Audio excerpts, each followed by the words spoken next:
मुर्दाबाद मुर्दाबाद मुर्दाबाद, कृष्णनंदन वर्मा मुर्दाबाद मुर्दाबाद मुर्दाबाद। बिहार के जहानाबाद में नारेबाजी के दौरान कृष्णनंदन वर्मा गाड़ी में बैठे रहे। स्थानीय लोग अपनी मांग को लेकर लगातार उनके खिलाफ नारेबाजी करते रहे। बिहार में होने वाले विधानसभा चुनाव को लेकर टिकट बंटवारे के साथ ही उम्मीदवारों के विरोध का भी सिलसिला शुरू हो चुका है। आज इसी कड़ी में बिहार के शिक्षा मंत्री को अपने ही जिले और निर्वाचित क्षेत्र में लोगों का काफी विरोध का सामना करना पड़ा। मंत्री जी की फजीहत ऐसी हुई कि वो चाहकर भी अपनी गाड़ी से उतर नहीं सके और गाड़ी में बैठे बैठे ही लोगों के ताने सुनते रहे। दरअसल बिहार की जहानाबाद सीट से नीतीश कुमार की पार्टी जेडीयू ने शिक्षा मंत्री कृष्णनंदन वर्मा को अपनी प्रत्याशी बनाई है, लेकिन चुनाव से पहले ही उनका विरोध हो रहा है।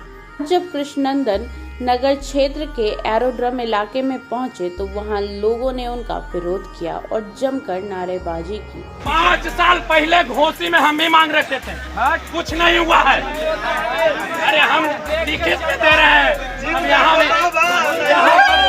इस दौरान वहां के स्थानीय लोगों ने पूछा कि इससे पहले आप घोसी इलाके से पार्टी के विधायक थे, आपने ऐसा कौन सा काम किया जो आपको जहानाबाद भेज दिया गया। लोग अपनी विभिन्न मांगों को लेकर कृष्णनंदन वर्मा के खिलाफ लगातार नारेबाजी करते रहे, लेकिन इस दौरान मंत्री जी चुपचाप लोगों की बात और आक्रोश का सामना करते रहे। दरअसल कृष्णनंदन वर्मा इस बार एनडीए के खाते से जेडीयू में गई जहानाबाद सीट से पार्टी के उम्मीदवार हैं।